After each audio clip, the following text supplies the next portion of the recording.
सगळ्यांना. तर लाईफस्टाईल जान्हवी मी माझ्या एका नवीन व्हिडिओमध्ये आणि नवीन ब्लॉगमध्ये तुमच्या सगळ्यांचं खूप सारं स्वागत करते. तर आज आहे बघा संडे आणि आज मी सकाळी 9 वाजताच ब्लॉगिंगला चालू केले. तर आज मी माझं संडेचं रुटीन कसं आहे ते तुमच्याबरोबर शेअर करणार आहे. तर व्हिडिओ नक्कीच कंटिन्यू करा. तर आज सकाळी बघा माझी आंघोळ पण झाली आणि स्वरा चकुली काय करायला लागली ते दाखवते तुम्हाला मी. स्वराने चकुलीला मी टोस्ट आणि चहा दिलेला.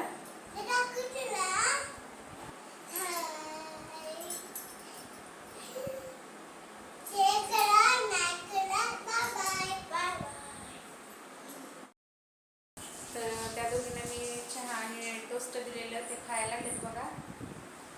चकुली आज हातानंच खायला लागली.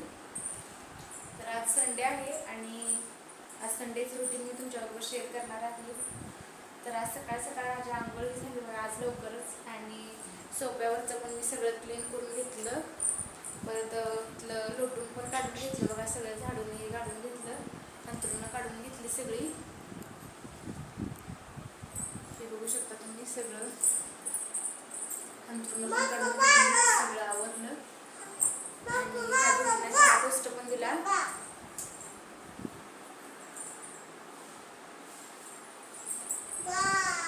तर चला मग आता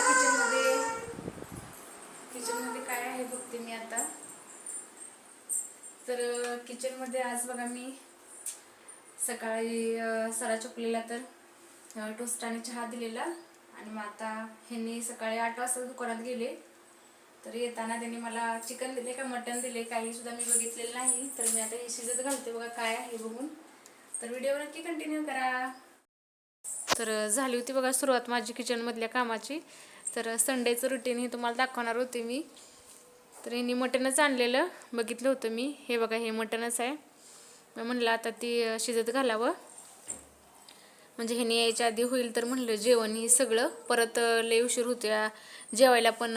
गावात आल्यापासून कसं पुरींना सवय लावल्या मी तर लवकरच जेवायचं.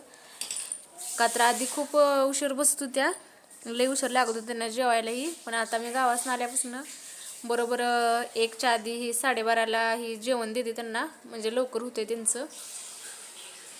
मग आता म्हणलं शिजत घालावं. मीठ हळद ही आधी धुवून घेतलं स्वच्छ. मीठ हळद ही लावून छान त्याला म्हणलं शिजत तर घालावं तोपर्यंत.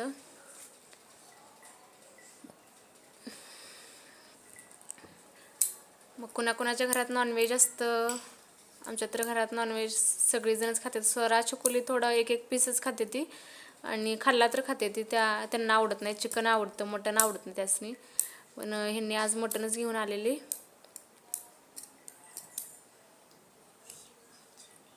आणि मी शिजतच घालणार होते बघा. पण त्याच्यासाठी मी कांदाच काय कापला नव्हता. नंतर कांदा कापून घेतला आधी. मी तर कांदा आधी तेलात तळून घेते आणि नंतर मग ते मटण आहे ते परत त्यामध्ये टाकते बघा आणि सगळं परत मिक्स करते. तुम्ही कशा पद्धतीने करता मटणाचा रस्सा किंवा चिकनचा रस्सा नक्की मला कमेंट करून सांगा. आणि कसं होते ते ट्रायपॉड माझ्याकडे नाही त्यामुळे मी स्वरालाच सांगत होते हातामध्ये कॅमेरा पकडायला. मग तिच्या हातातून कॅमेरा कधी तर हललेला आहे बघा, त्यामुळे तसा दिसतोय व्हिडिओ. तर व्हिडिओमध्ये काय सुधारणा हवी असेल तुम्हाला तर नक्की मला कमेंट करून सांगा. मला काही राग येणार नाही म्हणजे जेणेकरून मला पण समजेल की माझ्या व्हिडिओमध्ये काय काय कमी आहे. ती सुधारणा करेन मी नक्की.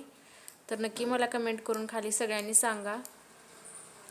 आणि भात पण एकीकडे मी शिजत ठेवला होता, एकीकडे मटण शिजत होतं. आणि तोपर्यंत म्हणलं कणिक मळून घेऊया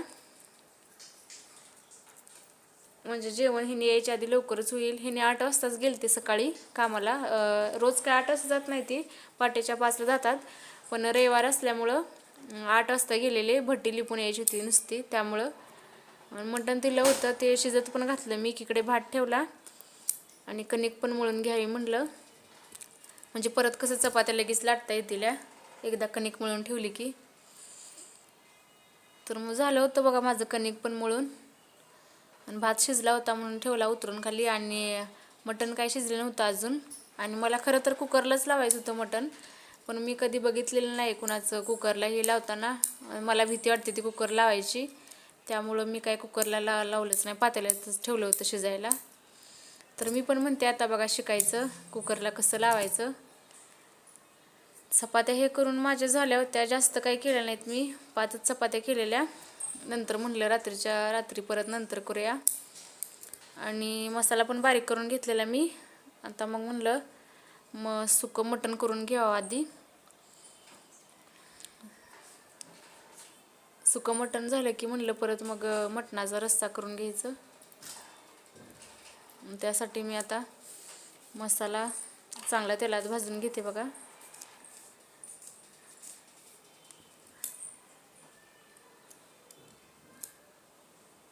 आणि माझं सुकं मटण पण करून झालं होतं.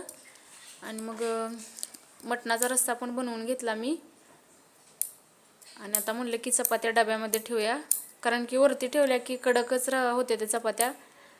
डब्यामध्ये ठेवल्या कसं एकदम नरम राहते त्या, मऊ राहते त्या. आणि कांदा आणि काकडी पण मी बारीक चिरून घेतली होती परत जेवणाबरोबर खायला ह्यांना. आणि पाण्याची बोंब झाली होती आज बरोबर संडेच्या दिवशी. हे बघू शकता तुम्ही, सुकं मटण करून झालं. इथं काकडी, कांदा, लिंबू पण कापलेला आणि भात पण झालेला. आणि इथं मटणचा रस्सा. आणि इथं तुम्ही भांडी बघितली असतील आता. तर भांडी काय घासलीच नव्हती मी, कारण की पाण्याचा लई प्रॉब्लेम झाला होता. आज संडेच्या दिवशीच बरोबर पाणी गेलं होतं. एकदम बारीक असं पाणी येत होतं, पाण्याची धार अशी बारीक. मग त्यामध्ये मला काही कळतच नव्हतं, का तर रोजची सवय आपल्याला पाणी भरपूर असतं, त्यामध्ये आपली कामे आवरून घेतो आपण. पण पाणी नसलं की कळते बाबा पाण्याची किंमत किती आहे ती. पाणी येत नव्हतं तर मला काय सुचतच नव्हतं की आता मी कसं करणार, भांडी कशी घासायची, गॅस कसं पुसायचा. मग नंतर मी फिल्टरचंच थोडं थोडं पाणी घेतलं आणि त्यानेच ती किचन ओटा पण पुसून घेतला बघा. कारण की सगळं तेलकटही उडलेलं असते फोडणी देताना मटणाच्या रश्श्याचंही. मग ती सगळं म्हणलं आधी क्लीन करून घ्यावं. क्लीन नाही करून तर कसं चालणार पाणी नसल्यामुळं. थोडं थोडं पाणी मी फिल्टरचं घेऊन म्हणलं किचन ओटा तरी पुसून घ्यावं, किचन पण क्लीन करावा. मग थोड्या थोड्या पाण्यातच आपली पुसून घेत होते. पाणी कधी येतंय कुणास ठाऊक म्हणलं, तोपर्यंत वाट कुठं बघत बसूया. मग आता किचन कसं माझं लहान आहे, त्यामुळं मग जेवण बनवलेलं आहे ते सगळं खाली ठेवायला लागतं या. आणि नंतर गॅस पुसून झाल्यानंतर मी वरतीच ठेवते अजून सगळं बनवलेलं आहे ते, पातेलं, कढई. गॅस पण म्हणलं क्लीन, मी रोजच गॅस जेवण झालं की क्लीन करते बघा, असं साबणानं पाणीच.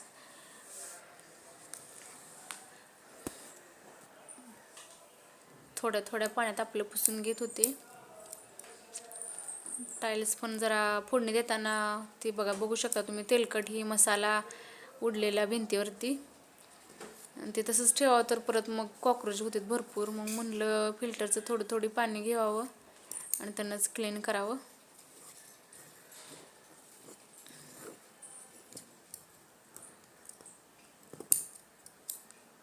क्लीन केला होता बघा गॅस मी आता, स्वच्छ एकदम क्लीन केलेलं बघा गॅस मी आता. आणि नंतर मग त्याच्यावरतीच मी ठेवते सगळं बनवलेली पातेलं असेल आपलं, कढई असेल ती मी मटणाचं